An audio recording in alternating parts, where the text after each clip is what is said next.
대한민국 경제의 중심축이라 불리는 천명그룹의 창립 기념 자선 파티가 열리는 그랜드홀은 마치 별천지처럼 화려한 조명으로 가득 차 있었다. 천장 높은 곳에 매달린 거대한 샹들리에는 수천 개의 크리스털 조각으로 빛을 산란시키며 바닥에 대리석을 비췄고, 그 위를 걷는 정재계 인사들의 구두굽 소리는 묘한 긴장감을 자아냈다. 이곳에 모인 사람들은 모두 가면을 쓴 듯 우아한 미소를 짓고 있었지만, 그들의 눈빛 뒤에는 날카로운 계산과 탐욕이 숨겨져 있음을 누구보다 잘 아는 사람은 바로 천명그룹의 젊은 총재 강진혁이었다. 그는 홀의 가장 높은 곳에 위치한 테라스에 서서 차가운 눈빛으로 아래를 내려다보며 샴페인 잔을 가볍게 흔들고 있었는데, 그의 곁에는 그 누구도 쉽게 다가오지 못할 만큼 압도적인 위압감이 흐르고 있었다. 진혁에게 있어 이 파티는 그저 비즈니스의 연장선일 뿐이었고, 그가 진정으로 신경 쓰는 존재는 오직 자신의 곁에 서 있는 5살배기 아들 강도윤 뿐이었다. 도윤은 나이에 맞지 않게 짙은 남색 정장을 입고 있었는데, 그 모습이 마치 진혁의 축소판처럼 고귀하고 단정했지만, 아이의 눈동자는 깊은 우물처럼 어둡고 고요했다. 세상의 모든 부귀 영화를 누릴 수 있는 위치에 태어났음에도 불구하고, 도윤은 태어나서 지금까지 단 한 번도 말을 하지 않은 선택적 함구증을 앓고 있었기에 사람들은 그를 비운의 황태자라고 불렀다. 진혁은 아이의 작은 어깨를 감싸 안으며 무거운 죄책감을 느꼈는데, 이는 아이가 태어나던 날 어머니를 잃고 자신마저 기업 경영권 방어를 위해 아이를 곁에서 살뜰히 돌보지 못했다는 자책 때문이었다. 수많은 아동심리 전문가들이 도윤을 치료하기 위해 다녀갔지만, 아이는 굳게 닫힌 마음의 문을 열지 않았고, 오직 차가운 무표정으로 세상을 응시할 뿐이었다. 진혁은 오늘 밤도 도윤이 사람들의 시선에 스트레스를 받지 않을까 염려하며 일찍 자리를 뜰 생각을 하고 있었는데, 그때 무대 중앙에서 피아노 연주가 시작되며 장내에 소란스러움이 잦아들기 시작했다. 오늘의 연주자는 원래 예정되었던 유명 피아니스트가 급작스러운 사고로 불참하게 되면서 급하게 대타로 섭외된 무명 연주자 윤서아였다. 화려한 드레스 대신 단정한 검은색 원피스를 입고 무대에 오른 서아는 수많은 사람들의 시선 앞에서도 전혀 위축되지 않은 채 건반 위에 손을 올렸다. 그녀의 손가락이 건반을 누르는 순간 흘러나온 선율은 기교보다는 깊은 감수성이 묻어나는 쇼팽의 녹턴이었는데, 그 소리는 삭막했던 연회장의 공기를 단숨에 따뜻하고 애절하게 바꾸어 놓았다. 서아는 연주를 하는 동안 자신의 모든 슬픔과 그리움을 건반에 쏟아내는 듯 눈을 지그시 감고 있었고, 그녀의 음악에는 듣는 이의 마음 깊은 곳을 건드리는 기묘한 호소력이 담겨 있었다. 테라스에 서 있던 진혁조차 잠시 잔을 내려놓고 음악에 귀를 기울일 정도로 그녀의 연주는 특별했는데, 무엇보다 놀라운 반응을 보인 것은 다름 아닌 도윤이었다. 언제나 무기력하게 바닥만 응시하던 도윤이 피아노 소리가 들려오자 고개를 번쩍 들고 무대 쪽을 뚫어지게 바라보기 시작했던 것이다. 아이의 눈동자가 전에 없이 크게 흔들리더니 이내 무언가에 홀린 듯 테라스 난간 쪽으로 다가가 까치발을 들고 무대 위의 연주자를 찾으려 애쓰는 모습이 보였다. 진혁은 도윤의 갑작스러운 반응에 놀라 아이의 어깨를 잡으려 했지만, 도윤은 진혁의 손길을 뿌리치고는 마치 보이지 않는 끈에 이끌리는 인형처럼 계단을 향해 달려가기 시작했다. 평소에는 걷는 것조차 귀찮아하던 아이가 그토록 필사적으로 달리는 모습은 진혁에게 큰 충격을 주었고, 그는 황급히 경호원들에게 신호를 보내며 아이의 뒤를 쫓았다. 도윤은 작은 몸으로 인파를 헤치며 무대 앞으로 나아갔고, 사람들은 갑작스러운 아이의 등장에 당황하여 길을 터주었는데, 그 순간 피아노 연주가 절정에 다다르며 곡이 끝을 맺고 있었다. 연주를 마친 서아가 건반에서 손을 떼고 가쁜 숨을 몰아쉬며 고개를 들었을 때, 그녀의 눈앞에는 숨을 헐떡이며 자신을 올려다보는 작은 사내아이가 서 있었다. 서아는 영문을 몰라 당황스러운 표정으로 아이를 바라보았지만 도윤의 눈에는 굵은 눈물 방울이 그렁그렁 맺혀 있었고 아이는 떨리는 입술을 달싹이며 무언가 말하려 애쓰고 있었다. 주변에 정적이 흐르는 가운데 도윤은 자신의 다친 목구멍을 억지로 여는 듯한 고통스러운 표정을 짓더니 이내 세상이 떠나갈 듯한 큰 목소리로 엄마라고 외치며 서아의 품으로 뛰어들었다. 그 외침은 단순히 아이가 엄마를 찾는 소리가 아니라 뼈에 사무친 그리움과 절박함이 담긴 절규와도 같아서 그 자리에 있던 수백 명의 사람들을 얼어붙게 만들었다. 5년 동안 단 한마디도 하지 않았던 천명그룹의 후계자가 처음으로 내뱉은 말이 엄마라는 사실과 그 대상이 생면부지의 낯선 여자라는 사실은 장내를 순식간에 혼란의 도가니로 몰아넣었다. 서아는 갑작스럽게 자신의 품에 안겨오는 아이의 체온에 놀라 몸을 굳혔지만 아이가 뿜어내는 필사적인 떨림을 느끼자 본능적으로 아이를 감싸 안았다. 그녀는 자신이 왜 이러는지 알 수 없었지만 아이의 울음소리가 가슴을 후벼 파는 듯한 통증을 주었고 마치 잃어버린 자신의 일부를 찾은 것 같은 착각마저 들게 했다. 서아는 도윤의 등을 부드럽게 쓰다듬으며 괜찮다고 속삭였고 도윤은 서아의 옷자락을 생명줄처럼 움켜쥔 채 그녀의 품에 얼굴을 파묻고 오열했다. 이 믿을 수 없는 광경을 지켜보던 사람들은 수군거리기 시작했고 카메라 플래시가 여기저기서 터지며 두 사람을 비추었지만 서아와 도윤에게는 세상의 소음이 들리지 않는 듯했다. 그때 차가운 냉기를 머금은 그림자가 두 사람 위로 드리워졌고 진혁이 무대 위로 올라와 서아를 날카롭게 노려보며 거칠게 아이를 떼어내려 했다. 진혁은 눈앞의 상황을 도저히 이성적으로 받아들일 수 없었기에 끓어오르는 분노를 억누르며 서아를 향해 누구냐고 낮게 으르렁거렸다. 그는 이 여자가 도윤의 병을 이용해 천명그룹에 접근하려는 불순한 의도를 가진 사기꾼일 것이라고 확신했고 아이에게 미리 훈련을 시켰거나 최면을 걸었을지도 모른다는 극단적인 의심까지 하고 있었다. 그러나 진혁의 강압적인 태도에 도윤은 더욱 격렬하게 저항하며 서아에게서 떨어지지 않으려 발버둥 쳤고 아이의 눈빛은 마치 진혁을 적으로 간주하는 듯한 적개심마저 담고 있었다. 서아는 진혁의 무례한 행동에 당황하면서도 아이가 다칠까봐 조심스럽게 도윤을 달래며 자신은 그저 연주를 하러 온 사람일 뿐이며 이 아이와는 오늘 처음 보는 사이라고 해명했다. 하지만 진혁의 귀에는 그 어떤 변명도 들리지 않았고 그는 경호원들에게 서아를 끌어내라고 명령하며 도윤을 억지로 자신의 품에 안아 올렸다. 경호원들이 서아의 양팔을 잡고 끌어내려 하자 도윤은 자지러지게 울며 엄마를 부르짖었고 그 처절한 목소리는 파티장의 높은 천장을 때리며 메아리쳤다. 서아는 끌려가면서도 아이에게서 시선을 떼지 못했는데 이상하게도 아이와 눈이 마주칠 때마다 심장이 찢어질 듯 아파오며 알 수 없는 눈물이 볼을 타고 흘러내렸다. 그녀는 경호원들의 억센 손길에 밀려나면서도 아이를 향해 손을 뻗었지만 결국 닫히는 문 너머로 아이의 모습은 사라지고 말았다. 진혁은 품 안에서 발버둥 치다 탈진해 축 늘어진 도윤을 내려다보며 복잡한 심경을 감추지 못했는데 아이가 그토록 편안하게 안겨 있었던 여자는 죽은 아내를 제외하고는 단 한 번도 본 적이 없었기 때문이었다. 그는 비서실장 김현수에게 즉시 눈짓을 보내며 방금 끌려나간 여자의 모든 것을 낱낱이 조사해 오라고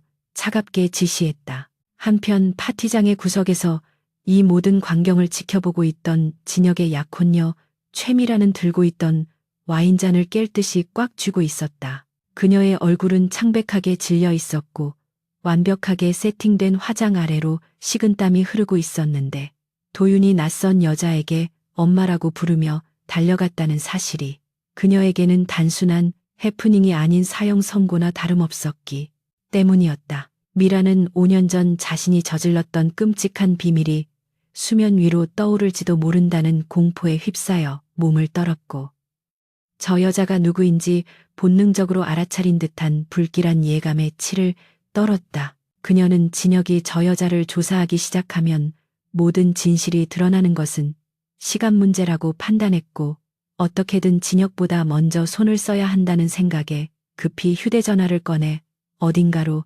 문자를 보내기 시작했다. 파티장은 다시 음악이 흐르며 안정을 되찾으려 애썼지만 이미 쏟아진 물처럼 사람들의 의심과 호기심은 걷잡을 수 없이 퍼져나가고 있었다. 진혁은 도윤을 안고 VIP 대기실로 들어와 아이를 소파에 눕혔는데 아이는 잠이 든 와중에도 눈물 자국이 선명한 얼굴로 서아의 냄새가 배어있는 자신의 옷깃을 꼭 쥐고 있었다. 진혁은 아이의 젖은 머리카락을 쓸어 넘기며 깊은 한숨을 내쉬었고 도대체 그 여자가 누구길래 자신의 아들이 이토록 맹목적인 반응을 보였는지에 대한 의문이 머릿속을 떠나지 않았다.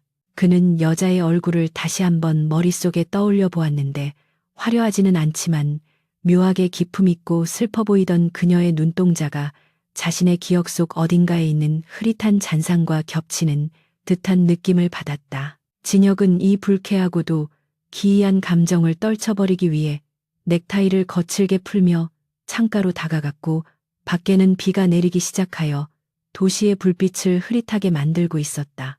그는 유리창에 비친 자신의 모습을 노려보며 이 사건 뒤에 누군가의 사주가 있다면 그게 누구든 반드시 찾아내어 처참하게 짓밟아주겠다고 다짐했다. 조사가 시작된 지 불과 1시간도 되지 않아 비서실장 김현수가 두툼한 서류 봉투를 들고 대기실로 들어왔는데 그의 표정은 평소와 달리 꽤나 난처해 보였다. 진혁은 말없이 손을 내밀어 서류를 받아들었고 첫 장을 넘기자 윤서아라는 이름과 함께 그녀의 평범하다 못해 초라하기까지 한 이력이 눈에 들어왔다. 그녀는 지방의 작은 보육원에서 자라 홀로 피아노를 전공했으며 현재는 동네 피아노 학원에서 아이들을 가르치며 근근히 생계를 이어가는 가난한 음악가에 불과했다. 진혁이 예상했던 경쟁 기업의 스파이나 꽃뱀 사기단과는 거리가 먼 너무나 깨끗하고 단순한 이력에 그는 미간을 찌푸리며 의아함을 느꼈다. 하지만 서류의 마지막 장에 적힌 특이 사항란을 읽어내려가던 진혁의 손이 순간 멈칫했고 그의 눈빛은 매섭게 번뜩였다. 그곳에는 윤서아가 5년 전 한 산부인과에서 아이를 출산했으나 사산하였다는 기록과 그 이후 심각한 우울증 치료를 받았다는 사실이 적혀 있었다. 진혁은 사산이라는 단어와 도윤의 나이가 정확히 일치한다는 점에 주목하며 이것이 단순한 우연이 아닐 수도 있다는 합리적인 의심을 품기 시작했다. 그는 김 실장에게 서아가 아이를 낳았다는 그 병원이 어디인지 그리고 당시의 진료 기록을 더 상세히 알아오라고 지시하며 서류를 테이블 위에 던졌다. 만약 그녀가 죽은 아이에 대한 그리움을 투영해 도윤에게 접근한 것이라면 정신적으로 불안정한 여자에게 아들을 맡길 수는 없었지만 한편으로는 도윤이 그녀에게 보인 반응이 너무나 강렬했기에 쉽게 무시할 수도 없는 노릇이었다.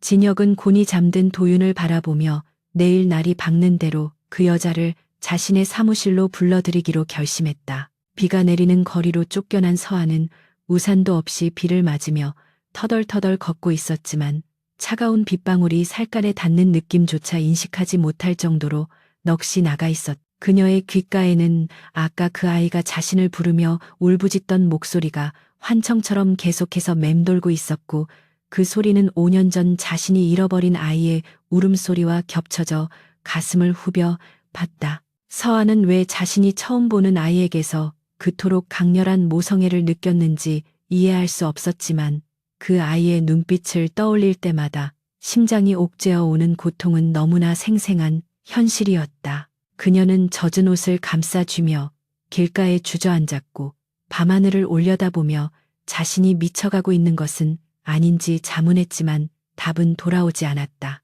어둠 속에서 그녀를 지켜보는 검은 세단의 그림자가 있다는 사실을 모른 채 서아는 빗물과 눈물이 뒤섞인 얼굴로 하염없이 흐느꼈다. 1000명 그룹 본가의 저택은 어제 파티에 화려했던 열기가 무색할 정도로 무겁고 차가운 침묵에 잠겨 있었는데 마치 저택 전체가 거대한 무덤이라도 된 듯한 숨막히는 정적만이 감돌고 있었다. 그 정막을 깨는 유일한 소리는 2층 가장 안쪽 방에서 들려오는 그릇 깨지는 소리와 하녀들의 다급한 비명뿐이었는데, 이는 도윤이 어제 파티장에서 돌아온 직후부터 시작된 난동의 결과였다. 도윤은 방 안에 틀어박혀 그 누구의 접근도 허용하지 않았으며, 식사는커녕 물 한 모금조차 넘기기를 거부한 채 침대 구석에 웅크리고 앉아 방문을 노려보고만 있었다. 평소 얌전하고 조용했던 아이가 이토록 격렬하게 반항하며 자신의 생명을 갉아먹는 듯한 자해적 행동을 보이자 저택의 고용인들은 공포에 질려 어쩔 줄 몰라 발만 동동 구르고 있었다. 진혁은 굳게 닫힌 방문 앞에 서서 아이의 거친 숨소리를 들으며 주먹을 꽉 쥐었는데, 천하를 호령하는 그조차도 자식의 완강한 거부 앞에서는 속수무책일 수밖에 없었다. 진혁의 약혼녀인 최미라는 이 상황을 해결해 보겠다며 억지로 웃음을 띠고 죽 그릇을 든 채 도윤의 방으로 들어갔지만 1분도 채 되지 않아 비명과 함께 쫓겨나고 말았다. 미란의 얼굴에는 뜨거운 죽이 튀어 붉게 달아올라 있었고 옷은 음식물로 엉망이 되어 있었는데, 그녀는 분을 참지 못해 파들파들 떨면서도 진혁의 앞이라 억지로 안타까운 표정을 지어 보였다.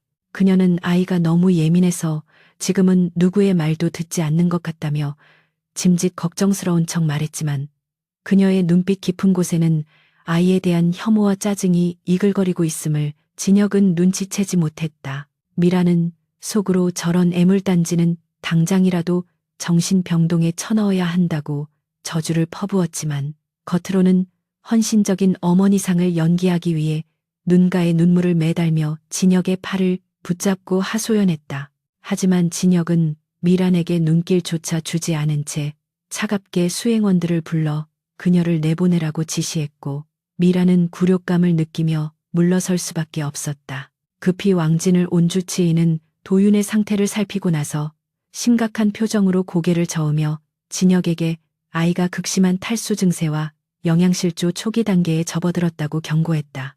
그는 도윤이 겪고 있는 증상은 단순한 투정이 아니라 심리적 쇼크로 인한 거식증과 우울증의 결합이라며, 이대로 방치할 경우 아이의 생명까지 위태로울 수 있다고 조심스럽게 소견을 밝혔다. 주치의는 아이가 어제 파티장에서 보였던 반응을 언급하며 지금 아이에게 필요한 것은 약물이나 강제적인 영양 공급이 아니라 아이가 심리적으로 의지하고 싶어하는 대상과의 유대감 회복이라고 덧붙였다. 그 말은 곧 도윤이 엄마라고 불렀던 그 여자를 데려와야 한다는 뜻이나 다름없었기에 진혁의 미간은 깊게 패였고, 그는 인정하고 싶지 않은 현실 앞에서 갈등하며 입술을 깨물었다. 자신의 아들이 출처도 불분명한 여자에게 목숨을 걸고 있다는 사실이 자존심을 상하게 했지만, 당장 눈앞에서 말라가는 아들을 살리기 위해서는 선택의 여지가 없었다. 진혁은 집무실로 돌아와 책상 위에 놓인 윤서아의 신상 정보 서류를 다시 한번 집어들고는 담배에 불을 붙이며 깊은 생각에 잠겼다. 서류 속의 그녀는 너무나 평범하고 무해해 보였지만 진혁의 의심 많은 성격은 여전히 그녀가 아이의 상태를 미리 알고 의도적으로 접근했을 가능성을 완전히 배제하지 못하고 있었다. 하지만 도윤이 물 한 모금 마시지 않고 버티는 시간이 길어질수록 진혁의 이성은 점점 무너져 내렸고, 결국 그는 비서실장 김현수를 호출하여 당장 그 여자를 데려오라고 명령했다. 진혁은 이것이 그녀를 며느리나 아이의 엄마로 인정하는 것이 아니라 그저 아이의 병을 치료하기 위한 일시적인 처방전이자 비즈니스적인 고용 계약일 뿐이라고 스스로에게 되뇌며 마음을 다잡았다. 그는 서아가 돈을 요구하든 무엇을 요구하든 다 들어줄 용의가 있었지만, 만약 허튼 수작을 부린다면 그 대가가 얼마나 혹독할지 뼈저리게 느끼게 해주겠다고 다짐했다. 한편 서아는 어제 비를 맞고 돌아온 후 고열에 시달리며 좁은 자취방 침대에 누워 끙끙 앓고 있었는데, 몸의 고통보다 더 괴로운 것은 머릿속을 떠나지 않는 아이의 울음소리였다. 그녀는 꿈속에서도 아이가 자신을 부르며 손을 뻗는 악몽을 꾸다가 식은땀을 흘리며 깨어나기를 반복했고 그때마다 가슴이 텅 빈 듯한 공허함에 시달려야 했다. 그때 낡은 현관문을 두드리는 둔탁한 소리가 들려왔고 서아는 힘겹게 몸을 일으켜 문을 열었는데 문 밖에는 검은 양복을 입은 사내들이 좁은 복도를 가득 메우고 있었다. 김현수 실장은 정중하지만 거절할 수 없는 단호한 태도로 서아에게 천명그룹 강진혁 총재가 만나기를 원한다는 뜻을 전하며 지금 당장 동행해 줄 것을 요청했다. 서아는 당황하여 거절하려 했으나 김 실장이 덧붙인 한마디, 즉 아이가 어제 이후로 식음을 전폐하고 위독한 상태라는 말을 듣자마자 안색이 하얗게 질리며 주저없이 외투를 걸쳐 입었다. 천명그룹 본사 최상층에 위치한 총재 집무실은 삭막할 정도로 넓고 차가웠으며 그 중앙에 앉아있는 진혁은 마치 얼음성 군주처럼 냉랭한 기운을 뿜어내고 있었다. 서아는 열병으로 인해 창백해진 얼굴로 진혁의 앞에 섰지만 그녀의 눈빛만은 흐트러짐 없이 그를 똑바로 응시하고 있었는데 이는 아이에 대한 걱정이 두려움을 압도했기 때문이었다. 진혁은 서아를 위아래로 훑어보며 그녀의 초라한 행색과 병색이 완연한 얼굴을 확인하고는 묘한 경멸과 호기심이 섞인 표정으로 입을 열었다.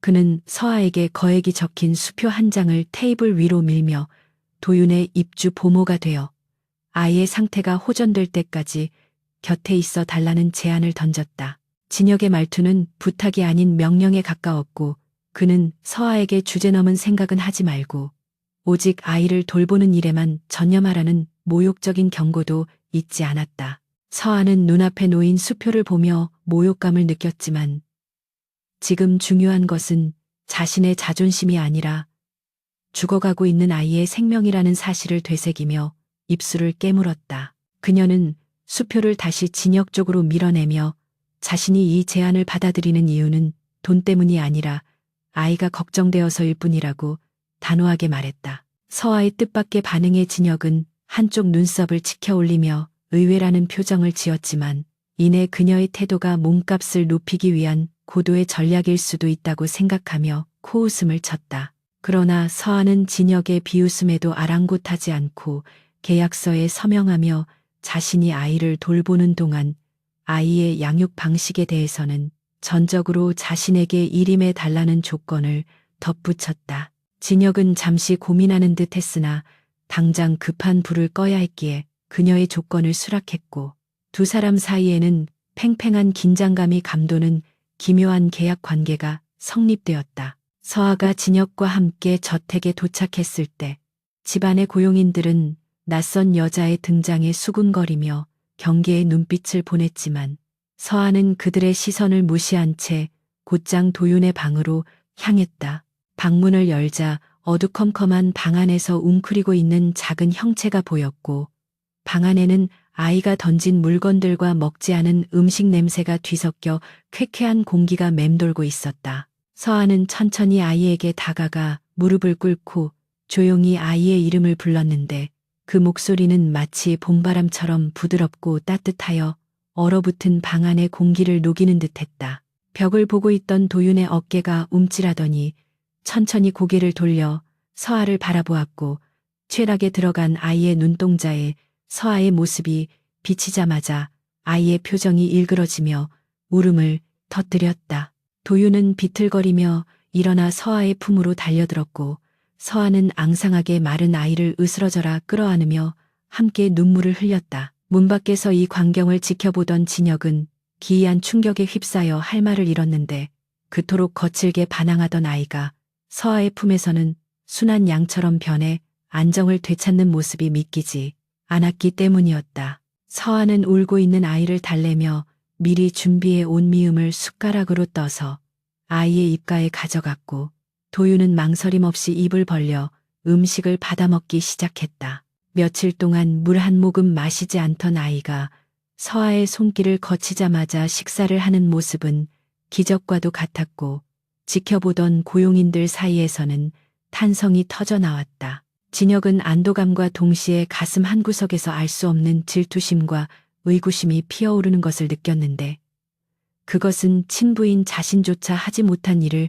낯선 여자가 해냈다는 사실에 대한 열등감이기도 했다. 그는 팔짱을 낀 채 복잡한 눈빛으로 서아와 도윤을 응시하며 이 여자가 도대체 어떤 마법을 부린 것인지 아니면 정말로 핏줄이 당기는 무언가가 있는 것인지 혼란스러워했다. 한편 도윤의 방에서 들려오는 울음소리와 소란스러움에 미라는 자신의 방에서 나와 복도 끝에서 그 장면을 훔쳐보고 있었는데 그녀의 손톱은 벽지를 찢을 듯이 긁어대고 있었다. 미라는 서아가 저택에 입성했다는 사실만으로도 숨이 막힐 듯한 공포를 느꼈고 서아를 쳐다보는 도윤의 눈빛이 친엄마를 바라보는 그것과 똑같다는 것을 본능적으로 감지했다. 그녀는 이대로 두면 서아가 진혁의 신뢰를 얻고 안주인 자리를 차지할지도 모른다는 위기감에 휩싸여 입술을 잘근잘근 씹었다. 미라는 떨리는 손으로 휴대전화를 꺼내 5년 전 아이를 바꿔치기 했던 공범이자 현재 산부인과 원장으로 있는 박 원장에게 전화를 걸어 다급한 목소리로 만남을 요청했다. 그녀는 서아를 이 집에서 쫓아내기 위해서는 수단과 방법을 가리지 않아야 한다고 다짐하며 어둠 속에서 독사 같은 눈빛을 번뜩였다. 서아는 도윤이 식사를 마치고 잠들 때까지 아이의 곁을 지키며 자장가를 흥얼거렸는데 그 노래는 그녀가 잃어버린 아이를 위해 임신 중에 작곡했던 멜로디였다.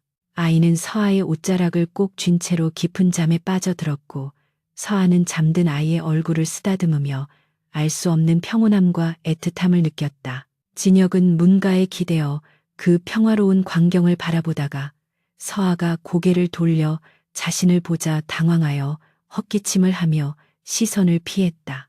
그는 서아에게 방을 배정해 주겠다고 무뚝뚝하게 말하며 앞장섰지만 그의 발걸음은 평소보다 조금 더 무겁고 느리게 느껴졌다. 서아는 잠든 아이를 한 번 더 돌아보고 조용히 방을 나섰지만 그녀의 마음은 이미 이 거대한 저택과 아이에게 단단히 묶여버린 뒤였다. 진혁은 서아에게 도윤의 방 바로 옆에 있는 손님용 침실을 내어주며 필요한 것이 있으면 고용인들에게 말하라고 일러두고는 급히 자리를 떴다. 그는 서아와 단둘이 있는 공간에서 느껴지는 미묘한 긴장감을 견디기 힘들었고 무엇보다 그녀를 볼 때마다 떠오르는 죽은 아내의 이미지가 그를 괴롭혔기 때문이었다. 서아는 낯선 방에 홀로 남겨져 짐을 풀면서 창밖으로 보이는 정원의 풍경을 바라보았는데 화려하지만 삭막한 이 저택이 마치 감옥처럼 느껴졌다. 하지만 그녀는 벽 하나를 사이에 두고 잠들어 있는 도윤을 생각하며 이곳에서 버텨야 할 이유를 찾았고 어떤 시련이 닥쳐오더라도 아이를 지키겠다고 결심했다.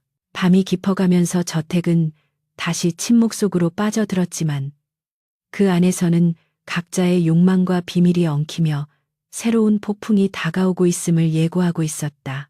새벽녘 잠에서 깬 도윤은 옆에 서아가 없다는 사실을 깨닫고 불안해하며 침대에서 내려와 서아의 방으로 아장아장 걸어갔다. 문을 살짝 열고 들어간 아이는 침대 위에서 잠든 서아를 발견하고는 안도하며 조용히 침대 위로 기어 올라가 그녀의 품에 파고들었다.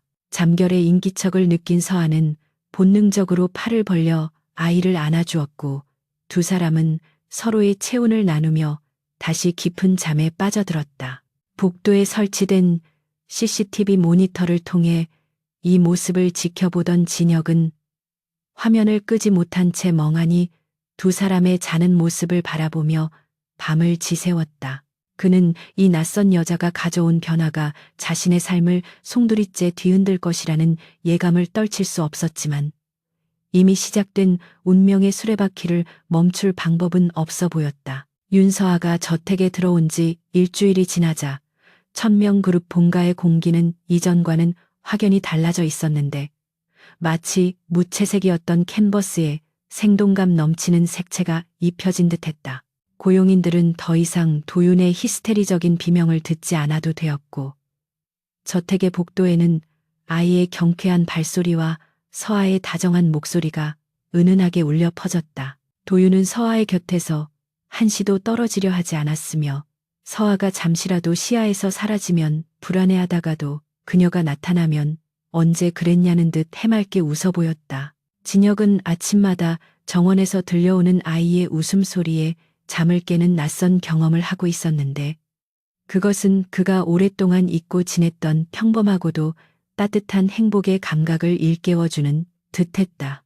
그는 창가에 서서 서아의 손을 잡고 아장아장 걷는 도윤을 내려다보며 이 평화가 영원히 지속되기를 바라는 자신을 발견하고는 흠칫 놀라기도 했다. 점심 식사 시간이 되자 다이닝 룸에는 전례 없는 온기가 감돌았고 세 사람이 함께 앉은 식탁은 풍성한 음식들로 채워져 있었다. 평소에는 식사 예절을 엄격히 따지며 침묵 속에서 식사만 하던 진혁이었지만 오늘은 도윤이 서아에게 반찬을 올려달라고 떼를 쓰는 모습조차 묵인하고 있었다. 요리사가 정성껏 준비한 샐러드가 나오자 서아는 자연스럽게 오이를 골라내기 시작했는데 그녀의 손놀림은 무의식적인 습관처럼 아주 익숙해 보였다. 그런데 놀라운 것은 옆에 앉은 도윤 역시 젓가락으로 샐러드 속에 섞인 오이를 하나씩 집어 접시 밖으로 밀어내고 있다는 사실이었는데 두 사람의 행동이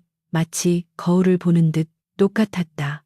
진혁은 식사를 하던 손을 멈추고 그 기묘한 광경을 유심히 지켜보며 설명할 수 없는 의구심에 사로잡혔다. 진혁은 호기심을 참지 못하고 서아에게 오이를 먹지 않느냐고 넌지시 물었고 서아는 멋쩍은 미소를 지으며 특유의 향 때문에 어릴 때부터 먹지 못했다고 대답했다. 그 순간 진혁의 뇌리에 번개처럼 스치는 기억이 있었는데 그것은 바로 자신의 어머니 역시 오이 알레르기가 있어 평생 입에 대지 않으셨다는 사실이었다.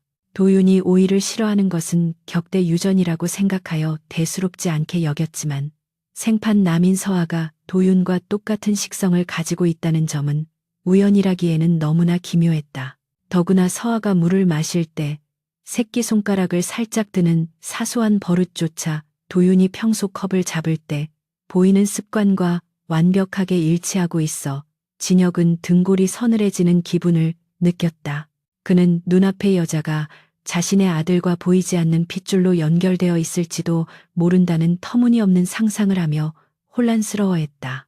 식사가 끝난 후 서아는 도윤을 데리고 피아노 방으로 들어갔고 곧이어 아름다운 선율이 저택 전체에 울려 퍼지기 시작했다. 서아는 도윤을 무릎에 앉히고 아이의 작은 손가락을 건반 위에 올린 채 함께 연주를 했는데 아이는 건반이 눌릴 때마다 신기한 듯 눈을 반짝이며 즐거워했다. 진혁은 열린 문틈으로 그 모습을 지켜보며 묘한 향수에 젖어들었는데 서아가 연주하는 곡은 그가 5년 전 하룻밤의 인연으로 만났던 그 여자가 흥얼거리던 멜로디와 비슷했기 때문이었다. 당시 너무나 취해 있었고 어두워서 얼굴조차 제대로 기억나지 않는 그 여자는 아침이 되자마자 사라져 버렸지만 그녀가 남긴 채취와 느낌만은 강렬하게 남아 있었다. 진혁은 서아의 뒷모습에서 그날 밤의 기억을 겹쳐보며 심장이 불규칙하게 뛰는 것을 느꼈고 서아에게서 눈을 떼지 못했다. 한편 쇼핑을 마치고 돌아온 최미라는 현관에 들어서자마자 들려오는 피아노 소리와 웃음소리에 얼굴을 싸늘하게 굳혔다. 그녀는 소리가 나는 피아노 방 쪽으로 발걸음을 옮겼고 문 밖에서 진혁이 넋을 잃고 서아와 도윤을 바라보고 있는 모습을 목격하자 질투심에 눈이 뒤집힐 지경이었다. 미라는 자신이 5년 동안 온갖 노력을 해도 얻지 못한 진혁의 따뜻한 눈빛과 도윤의 사랑을 저 천한 여자가 단 며칠 만에 독차지했다는 사실을 참을 수 없었다. 그녀는 이대로 있다가는 자신의 자리가 위태로워질 것임을 직감했고 끓어오르는 분노를 억누르며 조용히 뒤로 물러나 자신의 방으로 향했다. 미란의 손은 부들부들 떨리고 있었고 그녀의 머릿속에는 서아를 이 집에서 영원히 매장시켜버릴 악독한 계획이 그려지고 있었다. 방으로 돌아온 미라는 문을 잠그고 5년 전 아이를 바꿔치기 해준 산부인과 원장 박동철에게 전화를 걸어 다급한 목소리로 도움을 요청했다. 박 원장은 이미 미란에게서 받은 거액의 돈으로 호의호식하고 있었지만 미란의 협박 섞인 요구에 어쩔 수 없이 그녀의 계획에 동참하기로 약속했다.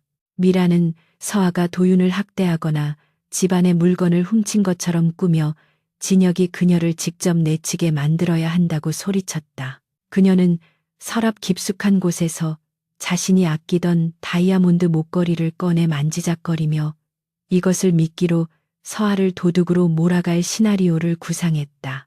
미란의 눈빛은 탐욕과 광기로 번들거렸고 그녀는 자신의 비밀을 지키기 위해서라면 죄 없는 여자의 인생을 망가뜨리는 것쯤은 아무렇지도 않게 생각했다. 저녁이 되자 서아는 도윤을 씻기기 위해 욕실로 들어갔는데 아이는 물장구를 치며 서아의 옷을 적시는 장난을 쳤다.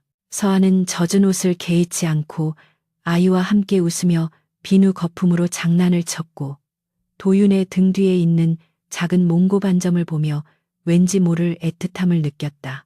그녀는 잃어버린 자신의 아이도 살아있다면 이렇게 예쁘게 컸을 것이라는 생각에 잠시 우울해졌지만 곧 고개를 저으며 눈앞의 도윤에게 집중하려 애썼다. 서아는 아이의 몸을 수건으로 닦아주며 도윤아 사랑해라고 작게 속삭였는데 놀랍게도 도윤이 서아의 눈을 빤히 바라보며 입모양으로 엄마라고 오물거리는 것이 보였다. 소리는 나오지 않았지만 분명한 그 입모양에 서아는 감격하여 아이를 끌어안고 소리 없이 눈물을 흘렸고 아이는 고사리 같은 손으로 서아의 눈물을 닦아주었다. 다음 날 아침 미라는 작전을 실행에 옮기기 위해 일부러 서아를 불러 자신의 드레스룸 정리를 도와달라고 시켰다. 고용인들에게 시켜도 될 일을 굳이 손님인 서아에게 시키는 것이 부당했지만 서아는 군말 없이 미란의 지시에 따랐다.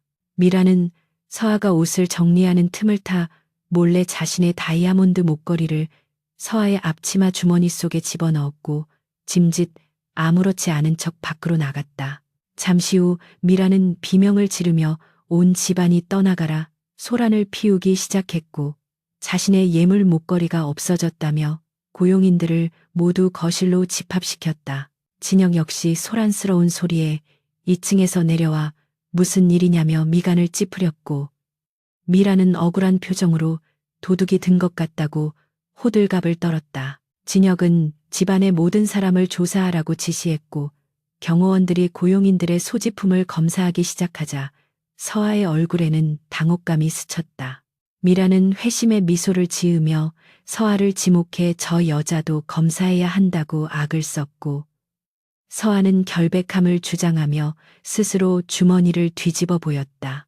그 순간 서아의 앞치마 주머니에서 반짝이는 다이아몬드 목걸이가 바닥으로 떨어지며 쨍그랑 소리를 내었고 거실에는 찬물을 끼얹은 듯한 정적이 흘렀다. 진혁의 눈빛이 싸늘하게 식으며 서아를 향해 고정되었고 서아는 믿을 수 없는 상황에 입을 막으며 뒷걸음질 쳤다.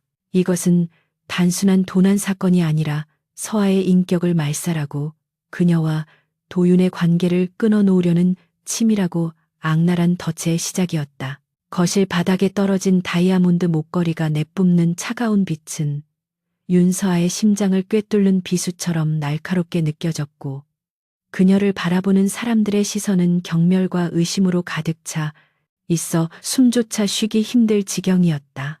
최미라는 마치 세상이 무너진 듯한 표정을 지으며 바닥에 주저앉아 통곡했지만 그녀의 손으로 가려진 입가에는 회심의 미소가 서려 있음을 눈치챈 사람은 아무도 없었다. 서아는 억울함에 입술을 깨물며 진혁을 향해 결백을 호소하려 했지만 목구멍이 꽉 막힌 듯 말이 나오지 않아 그저 고개만 세차게 가로저을 뿐이었다. 진혁은 바닥에 떨어진 목걸이와 서아의 창백한 얼굴을 번갈아 바라보며 차갑게 가라앉은 눈빛을 보였는데 그는 지금 이 상황이 지나치게 자기적이라는 느낌을 지울 수가 없었다. 보통의 도둑이라면 훔친 물건을 저렇게 허술하게 앞치마 주머니에 넣어둘 리가 없었고 무엇보다 서아의 눈빛은 거짓을 말하는 사람의 그것과는 거리가 멀었기 때문이었다. 진혁은 소란을 피우는 미란을 제지하며 경호원들에게 목걸이를 수거하라고 지시했고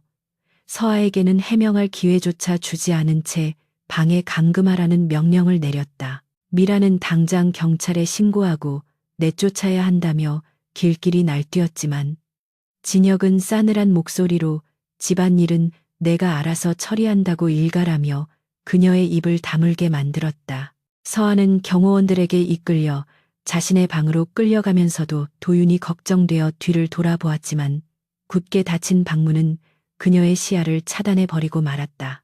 방 안에 홀로 남겨진 서아는 침대 모서리에 앉아 떨리는 손을 부여잡고 하염없이 눈물을 흘렸는데 자신이 도둑으로 몰린 것보다 아이를 다시 볼 수 없게 될지도 모른다는 사실이 더 견디기 힘들었다. 그녀는 이 거대한 저택과 권력 앞에서 자신이 얼마나 무력한 존재인지를 뼈저리게 실감하며 절망의 나락으로 떨어지고 있었다. 진혁은 서재로 돌아와 책상 위에 놓인 목걸이를 물끄러미 바라보며 깊은 생각에 잠겼는데 그의 머릿속은 복잡한 퍼즐 조각들을 맞추느라 분주하게 돌아가고 있었다. 그는 미란이 평소 보석 관리를 얼마나 철저히 하는지 잘 알고 있었기에 그녀가 아무데나 목걸이를 두었다는 주장부터가 의심스러웠고 서아가 굳이 감시가 심한 낮 시간에 도둑질을 감행할 이유도 없었다. 진혁은 인터폰을 들어 보안실장에게 연락해 오늘 오전 드레스룸과 복도에 설치된 모든 CCTV 영상을 자신의 개인 서버로 전송하라고 지시했다. 그는 감정에 휘둘려 섣불리 판단하기보다는 냉철한 이성으로 증거를 확인하는 편을 택했고 만약 누군가가 자신의 집안에서 더러운 공작을 꾸미고 있다면 그 대가를 톡톡히 치르게 해주겠다고 다짐했다. 모니터 화면의 영상이 재생되기 시작하자 진혁은 매의 눈으로 화면 속의 움직임을 하나하나 분석하기 시작했다. 화면 속에서 미라는 서아에게 옷 정리를 시키고 방을 나가는 듯 했으나 문틈으로 서아를 감시하는 모습이 포착되었고 그녀의 손에는 무언가가 반짝이는 물체가 들려 있었다. 화질이 선명하지 않아 정확히 식별하기는 어려웠지만 미란이 서아의 뒤로 다가가 앞치마 쪽으로 손을 뻗는 짧은 순간이 화면에 잡히자 진혁의 표정은 무섭게 일그러졌다. 그것은 명백한 조작의 증거였고 미란이 서아를 함정에 빠뜨리기 위해 얼마나 치밀하게 계획했는지를 보여주는 결정적인 장면이었다. 진혁은 주먹으로 책상을 내리치며 분노를 표출했지만 동시에 미란이 왜 이토록 무리수를 두면서까지 서아를 내치려 하는지에 대한 근본적인 의문이 생겨났다. 단순히 질투심 때문이라고 하기에는 미란의 행동이 너무나 필사적이고 위험천만했기에 진혁은 그 이면에 더 큰 비밀이 숨겨져 있을 것이라는 확신을 갖게 되었다. 그때 미란이 서재 문을 두드리지도 않고 들어와 붉게 충혈된 눈으로 진혁을 바라보며 왜 아직도 그 여자를 경찰에 넘기지 않느냐고 따져 물었다. 그녀는 자신이 피해자임에도 불구하고 진혁이 미온적인 태도를 보이는 것에 대해 격분하며 서아가 도윤에게도 해코지를 했을지 모른다고 억지를 부렸다. 미라는 아이의 팔에 난 작은 멍자국을 보여주며 이것이 서아가 아이를 학대한 증거라고 주장했는데 사실 그 멍은 도윤이 놀다가 부딪힌 상처임을 진혁도 이미 알고 있었다.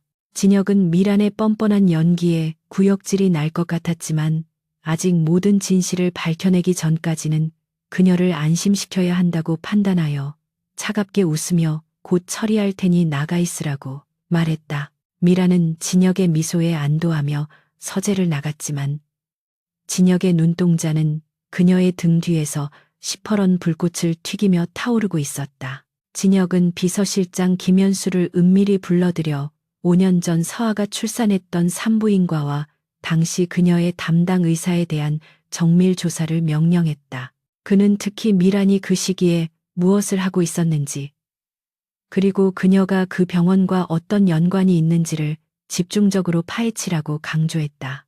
김 실장은 진혁의 지시가 심상치 않음을 직감하고 즉시 정보팀을 가동하여 5년 전의 기록들을 샅샅이 뒤지기 시작했다. 진혁은 창밖의 어둠을 응시하며 서아의 아이가 사산되었다는 기록과 도윤이 태어난 날짜가 정확히 일치한다는 점, 그리고 도윤이 서아에게 보이는 본능적인 이끌림을 되새겨 보았다.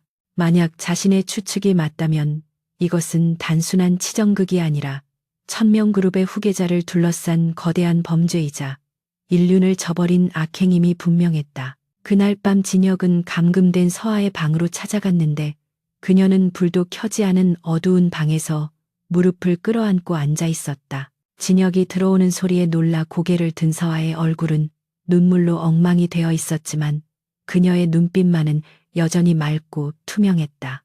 진혁은 그녀에게 다가가 낮은 목소리로 정말 목걸이를 훔치지 않았느냐고 물었고 서아는 흔들림 없는 목소리로 결코 그런 짓을 하지 않았다고 대답했다. 진혁은 그녀의 눈을 똑바로 바라보며 그렇다면 5년 전 잃어버린 아이에 대해 말해달라고 갑작스러운 질문을 던졌다. 서아는 당황하여 몸을 떨었지만 진혁의 진지한 태도에 마음을 열고 가슴 깊이 묻어두었던 아픈 기억을 하나씩 꺼내놓기 시작했다. 서아는 눈물을 흘리며 자신이 아이를 낳자마자 의사들이 아이가 숨을 쉬지 않는다며 데려갔고 얼굴조차 보여주지 않은 채 화장 처리했다고 말했다. 그녀는 당시 너무나 큰 충격과 슬픔에 빠져 제대로 항의조차 하지 못했지만 늘 마음 한구석에는 아이가 살아있을지도 모른다는 막연한 희망과 의구심이 있었다고 고백했다.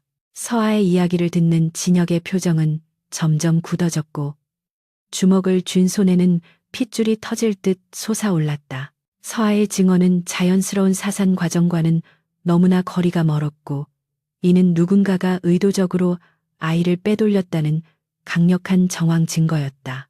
진혁은 서아의 어깨를 잡아주며 이제부터 내가 모든 것을 바로잡을 테니 조금만 참고 기다려달라고 약속하고는 방을 나섰다.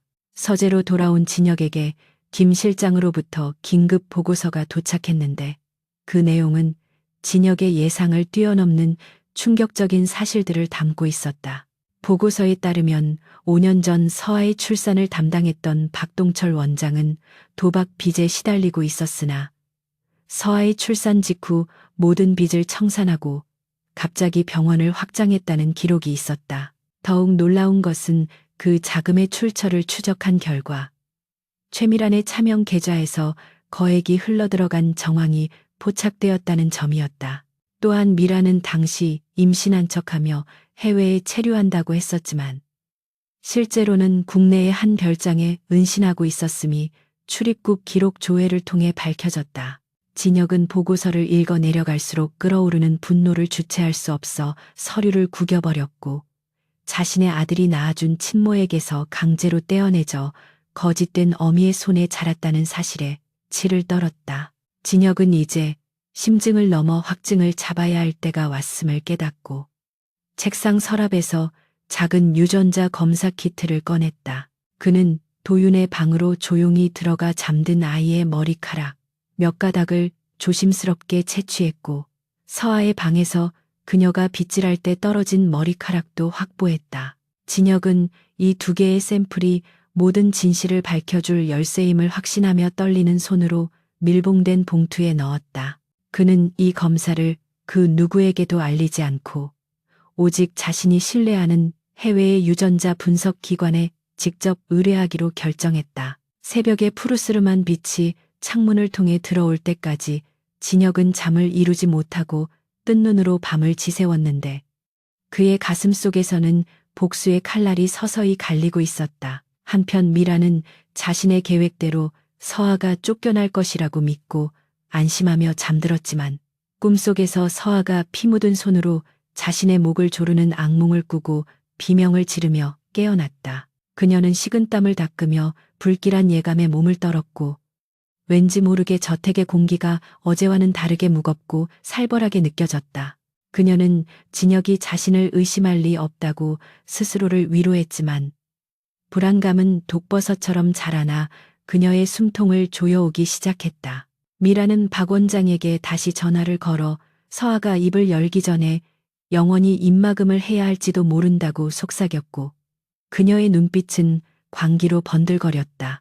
그러나 그녀는 이미 진혁이 쳐놓은 거미줄에 걸려든 팔이 신세라는 것을 꿈에도 알지 못하고 있었다. 날이 밝자마자 진혁은 퀵 서비스를 통해 유전자 샘플을 해외로 발송했고 이제 남은 것은 결과를 기다리는 시간뿐이었다.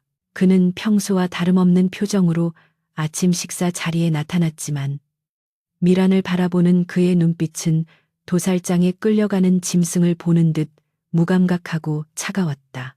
미란은 진혁의 기분을 살피며 애교 섞인 목소리로 말을 걸었지만 진혁은 짧은 대답만 할 뿐 시선조차 주지 않았다. 진혁은 마음속으로 맹세했는데 만약 유전자 검사 결과가 자신의 예상대로 나온다면 미란뿐만 아니라 그녀를 도운 모든 인간들을 사회적으로 매장시키고 평생 감옥에서 썩게 만들 것이라고 다짐했다. 폭풍전야의 고요함 속에서 진혁의 복수는 조용하지만 확실하게 시작되고 있었다. 해외 유전자 분석 기관에서 보낸 특급 우편물이 1000명 그룹 총재실에 도착했을 때 창밖에는 굵은 빗줄기가 쏟아지고 있었고 하늘은 금방이라도 무너져 내릴 듯 잿빛으로 물들어 있었다. 진혁은 책상 위에 놓인 밀봉된 봉투를 내려다보며 마른 침을 삼켰는데 천하를 호령하는 그조차도 이 얇은 종이 한 장에 담긴 진실을 마주하기가 두려워 손끝이 미세하게 떨리고 있었다. 비서실장 김현수는 숨소리조차 죽인 채 진혁의 결단을 기다리고 있었고 방 안에는 벽시계의 초침 소리만이 크게 울려 퍼지며 팽팽한 긴장감을 고조시켰다. 진혁은 마침내 결심한 듯 페이퍼 나이프를 집어들어 봉투의 끝을 잘라냈고 그 소리는 정적을 가르는 날카로운 비명처럼 들렸다.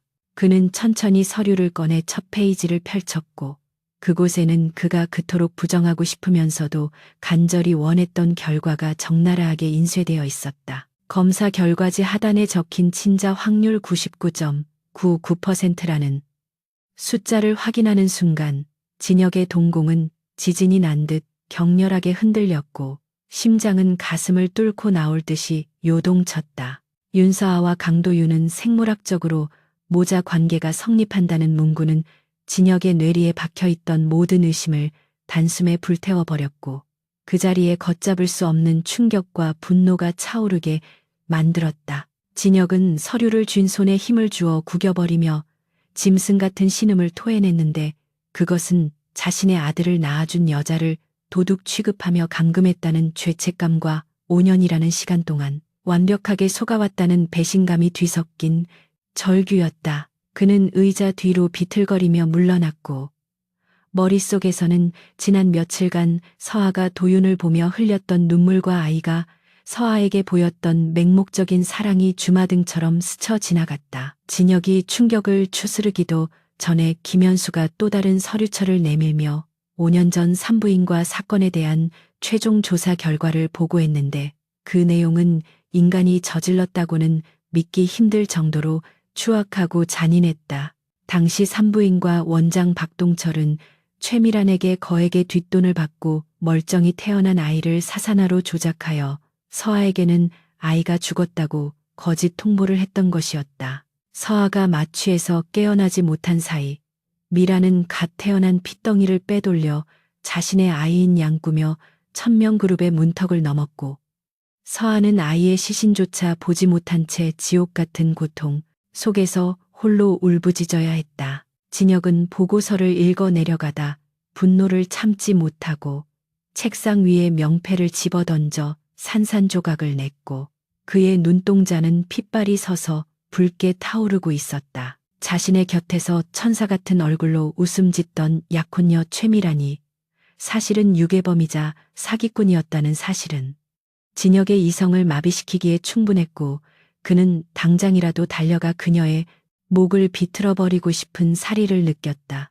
그러나 진혁은 냉철한 사업가로서의 본능을 발휘하여 끓어오르는 감정을 억지로 짓누르며 지금 당장 미란을 처단하는 것은 그녀에게 너무나 자비로운 처사라고 판단했다. 그녀가 저지른 죄악은 죽음으로 갚기에는 너무나 깊었고 그녀가 가장 갈망했던 부와 명예 그리고 권력이 눈앞에서 산산이 부서지는 꼴을 보게 만드는 것이야말로 진정한 복수라고 생각했다. 진혁은 떨리는 손으로 담배를 꺼내 물며 김 실장에게 다가오는 약혼식 준비를 예정대로 진행하되 그날이 최미란의 화려한 장례식이 되도록 모든 증거를 완벽하게 수집하라고 명령했다. 진혁은 감정을 갈무리하고 서아가 갇혀있는 방으로 향했는데 복도를 걷는 그의 발걸음은 납덩이를 매단 듯 무거웠고 가슴 한구석이 욱신거려 견딜 수가 없었다. 문을 열자 어둠 속에서 무릎을 꿇고 기도하고 있는 서아의 모습이 보였고 그녀의 야윈 등은 보는 이의 마음을 아리게 만들 만큼 처연해 보였다. 진혁은 차마 그녀에게 다가가지 못한 채 문가에 서서 한참을 바라보았는데 이제야 비로소 그녀의 얼굴에서 도윤과 닮은 이목구비가 선명하게 보이기 시작했다. 자신이 그토록 찾아 헤매던 아이의 엄마가 바로 곁에 있었음에도 알아보지 못하고 핍박했다는 사실에 진혁은 뼈저린 후회를 느꼈고 마음속으로 그녀에게 수천 번 사죄의 말을 건넸다. 진혁은 짐짓 아무렇지 않은 척 목소리를 가다듬고 불을 켜며 들어갔고 갑작스러운 빛에 놀란 서아는 눈을 동그랗게 뜨고 그를 올려다보았다. 그는 서아에게 다가가 정중하게 손을 내밀며 도난 사건에 대한 오해가 풀렸으니 이제 그만 방에서 나와도 좋다고 부드럽게 말했다.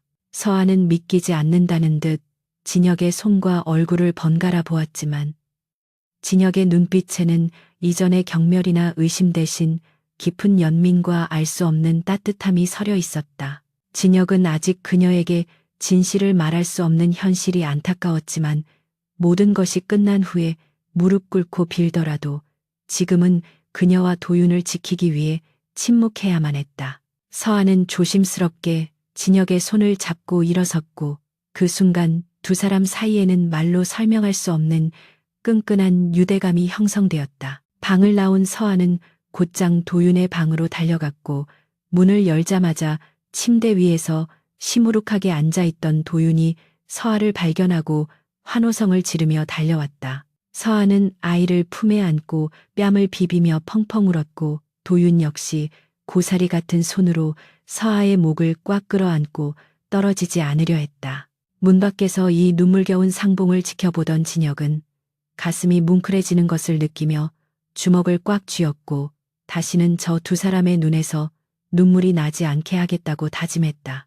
이제 그는 도윤의 아버지로서 그리고 한 여자의 남편이 될 자격을 갖추기 위해 자신의 손에 피를 묻히는 악역을 자처하기로 결심했다. 진혁은 행복해하는 모자의 모습을 뒤로하고 차가운 미소를 지으며 미란이 기다리고 있는 거실로 발걸음을 옮겼다. 거실 소파에 앉아 승리의 샴페인을 마시고 있던 미란은 서아가 진혁과 함께 계단을 내려오는 모습을 보고 소스라치게 놀라 잔을 떨어뜨릴 뻔했다. 그녀는 얼굴을 일그러뜨리며 진혁에게 다가가 도둑을 왜 풀어주느냐고 악을 썼지만 진혁은 평온한 표정으로 목걸이가 발견된 것은 고용인의 실수였다고 둘러댔다. 진혁은 미란의 어깨를 감싸 안으며 약혼식을 앞두고 집안에 불미스러운 일이 생기는 것을 원치 않으니 서아를 도윤의 전담 보모로만 두겠다고 안심시켰다. 미란은 진혁의 태도가 미심쩍었지만 약혼식이 코앞으로 다가온 시점에서 진혁의 심기를 거스르고 싶지 않아 억지로 분노를 삼키며 동의할 수밖에 없었다. 진혁은 미란의 눈을 똑바로 바라보며 속으로는 네가 누릴 수 있는 마지막 평화를 마음껏 즐기라고 비웃고 있었다. 진혁은 서재로 돌아와 금고 속에 유전자 검사 결과지와 병원 비리 장부를 깊숙이 숨겨두었고 이제 남은 것은 약혼식 당일 터뜨릴 결정적인 한 방을 준비하는 것뿐이었다. 그는 방송국 국장인 대학 선배에게 전화를 걸어 며칠 뒤 있을 천명그룹의 약혼식에서 세상을 뒤집을 특종을 줄 테니 생중계 팀을 준비하라고 은밀히 제안했다. 선배는 진혁의 제안에 흥분하며 수락했고 진혁은 통화를 마치며 창유리에 비친 자신의 얼굴을 매만졌다. 이제 사냥 준비는 끝났고 덫은 완벽하게 놓여 있었으며 먹잇감이 제 발로 들어와 파멸의 구렁텅이로 빠지는 일만 남아 있었다. 진혁은 책상 위에 놓인 도윤과 서아의 사진을 어루만지며 폭풍 전야의 고요함을 즐기기 시작했다. 그날 밤 진혁은 잠든 서아의 방에 몰래 들어가 그녀의 머리맡에 작은 꽃 한 송이를 놓아두고 나왔는데 그것은 그가 할 수 있는 최소한의 위로이자 사랑의 표현이었다. 서한은 꿈속에서 누군가가 자신을 따뜻하게 안아주는 느낌을 받으며 오랜만에 편안한 잠을 잘 수 있었고 악몽은 더 이상 그녀를 괴롭히지 않았다. 다음 날 아침 서한은 베개맡에 놓인 이름 모를 꽃을 발견하고 의아해했지만 꽃에서 나는 향기가 진혁의 향수 냄새와 같다는 것을 눈치채고 얼굴을 붉혔다. 그녀는 진혁이 왜 자신에게 이런 호의를 베푸는지 알 수 없었지만 그의 변화된 태도에서 희미한 희망의 빛을 발견한 것 같아 가슴이 두근거렸다.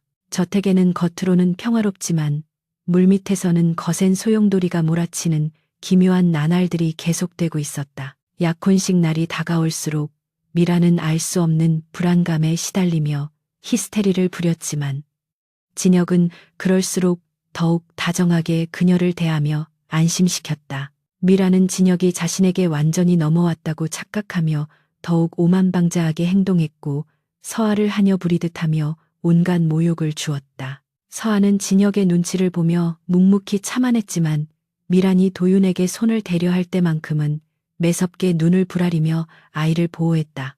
진혁은 멀리서 그 모습을 지켜보며 미란의 악행을 하나하나 마음속에 새겨두었고 그 대가가 얼마나 혹독할지 상상하며 잔인한 미소를 지었다.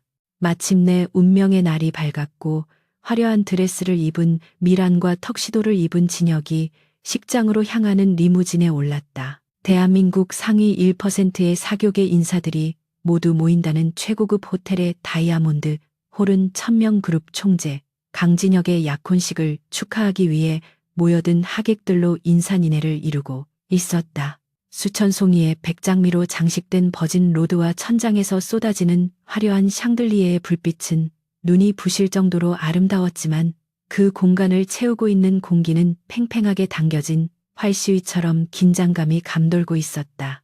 정재계의 거물들과 유명인사들은 겉으로는 축하의 인사를 건네며 샴페인 잔을 부딪히고 있었지만 그들의 눈빛은 오늘 이 자리에서 일어날지도 모르는 권력의 이동을 탐색하느라 분주하게 움직이고 있었다. 홀의 한 구석에는 수백 명의 취재진이 장사진을 치고 있었는데 그들은 오늘 진혁이 발표할 중대 사안이 단순한 약혼 발표 이상의 거심을 직감하고 카메라 렌즈를 닦으며 숨을 죽이고 있었다. 오늘의 주인공인 최미라는 수억 원을 호가하는 순백의 드레스를 입고 대기실 의자에 앉아 거울 속에 비친 자신의 모습을 도취된 눈빛으로 바라보고 있었다. 그녀는 이제 곧 자신이 천명그룹의 안주인이 되어 대한민국 최고의 권력을 손에 쥐게 될 것이라는 생각에 가슴이 벅차올라 터질 것만 같았다. 그녀의 곁에는 유명 메이크업 아티스트들이 붙어 그녀의 화장을 수정해주고 있었지만 미란의 머릿속에는 오직 자신을 무시했던 사람들을 어떻게 짓밟아 줄 것인지에 대한 상상만이 가득했다. 그녀는 잠시 후 진혁이 자신의 손가락에 끼워줄 반지를 상상하며 입가에 비릿한 미소를 지었지만 그녀는 그 반지가 수갑으로 변할 수도 있다는 사실을 꿈에도 모른 채 파멸의 절벽 끝에 서 있었다. 한편 행사장 구석에 지정된 자리에 앉아 있는 윤서아는 화려한 조명과 사람들의 시선이 부담스러워 고개를 숙이고 있었고 그녀의 무릎 위에는 잔뜩 긴장한 도윤이 앉아 있었다. 진혁의 지시로 도윤을 돌보기 위해 이 자리에 참석했지만 서아는 왠지 모를 불안감에 심장이 두근거려 견딜 수가 없었다. 도윤은 사람들의 시끄러운 소음과 낯선 환경에 겁을 먹은 듯 서아의 품으로 파고들었고 서아는 아이의 등을 부드럽게 토닥이며 작은 목소리로 자장가를 불러주어 아이를 안심시켰다. 그 모습을 멀리서 지켜보는 사람들은 저 여자가 누구길래 천명그룹의 후계자를 저토록 다정하게 안고 있는지 수군거렸지만 서아의 귀에는 아무런 소리도 들리지 않았고 오직 품 안의 아이만이 세상의 전부인 것처럼 느껴졌다. 드디어 사회자의 안내 멘트와 함께 웅장한 오케스트라의 연주가 시작되었고 홀의 거대한 문이 열리며 오늘의 주인공인 강진혁이 모습을 드러냈다. 완벽하게 재단된 턱시도를 입고 당당하게 걸어 들어오는 그의 모습은 마치 신화 속의 제왕처럼 압도적인 카리스마를 뿜어내어 좌중을 압도했다. 사람들은 일제히 환호성을 지르며 박수를 보냈지만 진혁의 얼굴에는 미소 대신 차가운 냉기만이 서려 있어 보는 이들을 의아하게 만들었다. 그는 단상 위로 올라가 마이크를 잡고 잠시 침묵을 지켰는데 그 짧은 정적은 장내의 모든 소음을 집어삼킬 듯 무겁고 위협적이었다. 진혁은 천천히 고개를 들어 하객들을 둘러보았고 그의 시선이 서아와 도윤이 앉아있는 곳에 잠시 머물렀다가 이내 미란이 서 있는 입구 쪽으로 향했다. 진혁은 낮고 울림 있는 목소리로 귀한 시간을 내어 참석해준 하객들에게 감사의 인사를 전하며 오늘 이 자리는 단순한 약혼식이 아니라 천명그룹의 미래와 정의를 바로 세우기 위한 자리라고 서두를 뗐다. 그의 발언이 예정된 축사와 다르다는 것을 눈치챈 사람들은 술렁이기 시작했고 대기실에서 입장을 기다리던 미란 역시 모니터를 통해 진혁의 모습을 보며 고개를 갸웃거렸다. 진혁은 주머니에서 리모컨을 꺼내 뒤편에 설치된 거대한 스크린을 가리켰고 곧이어 화면에는 로맨틱한 웨딩 사진 대신 낡고 빛바랜 서류 한 장이 크게 확대되어 나타났다. 그것은 5년 전 폐업한 산부인과의 진료 기록부였고 그 위에는 붉은색 글씨로 조작된 사산 기록과 신생아 매매 내역이 선명하게 적혀 있었다. 장내는 순식간에 찬물을 끼얹은 듯 조용해졌고 사람들은 영문을 몰라 서로의 얼굴만 쳐다보며 웅성거리기 시작했다. 진혁은 흔들림 없는 목소리로 5년 전 자신의 아들이 태어나던 날 일어났던 끔찍한 범죄에 대해 낱낱이 고발하기 시작했다. 그는 누군가가 건강하게 태어난 아이를 죽은 것으로 위장하여 친모에게서 빼앗고 그 아이를 자신의 핏줄인 양속여 이 가문에 들어오려 했다고 폭로했다. 진혁의 입에서 나오는 말들은 하나하나가 충격적인 폭탄과도 같아서 하객들은 경악을 금치 못했고 취재진들은 이 희대의 스캔들을 놓치지 않기 위해 미친 듯이 셔터를 눌러댔다. 화면은 계속해서 바뀌며 박 원장의 통장 내역과 미란의 차명, 계좌, 거래 내역, 그리고 그녀가 산부인과 간호사들을 매수했던 녹취록까지 공개되었다. 대기실에 있던 미란은 화면에 자신의 이름과 범죄 사실이 공개되자 비명을 지르며 자리에서 벌떡 일어났고 얼굴은 사색이 되어 부들부들 떨렸다.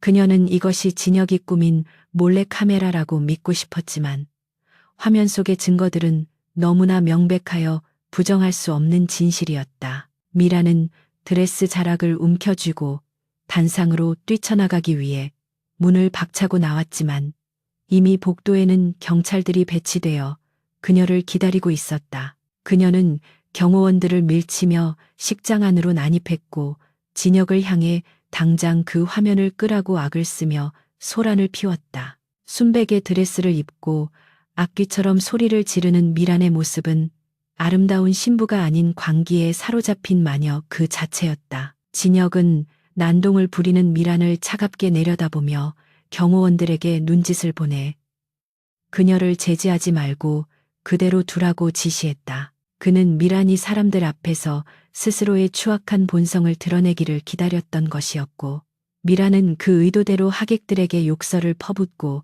기물을 파손하며 자멸하고 있었다. 진혁은 마이크를 다시 잡고 떨리는 목소리로 그러나 가장 큰 피해자는 자신의 아이를 잃은 줄 알고 5년 동안 지옥 속에서 살아온 아이의 친모라고 말했다. 그는 천천히 단상에서 내려와 서아와 도윤이 있는 곳으로 걸어갔고 수백 개의 시선이 그의 발걸음을 따라 이동했다. 서아는 멍하니 스크린을 바라보다가 진혁이 자신에게 다가오는 것을 보고 당황하여 자리에서 일어났다. 진혁은 서아의 앞에 서서 그녀의 떨리는 손을 잡고 하객들을 향해 그녀를 돌려세우며 선언했다. 그는 이 여자가 바로 내 아들 강도윤에 낳아준 친어머니이자 내가 평생을 바쳐 사죄하고 사랑해야 할 유일한 사람인 윤서아라고 소개했다. 그 순간 스크린에는 진혁이 며칠 전 의뢰했던 유전자 검사 결과지가 띄워졌고 서아와 도윤의 친자 관계가 성립한다는 문구가 거대한 홀을 가득 채웠다.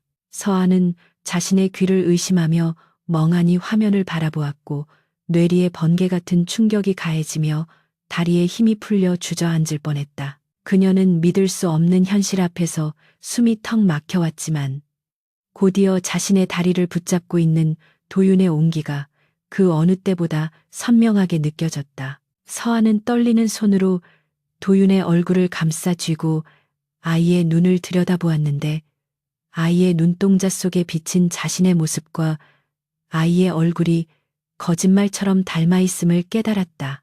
5년 전 차가운 수술실에서 울려 퍼지던 아기, 울음소리와 품에 안아보지도 못하고 떠나보냈던 아이의 환영이 눈앞에 도윤과 겹쳐지며 서아의 가슴속 댐이 무너져 내렸다. 그녀는 짐승 같은 울음을 토해내며 도윤을 으스러져라 끌어안았고 내 아기, 내 새끼라 부르며 오열했다.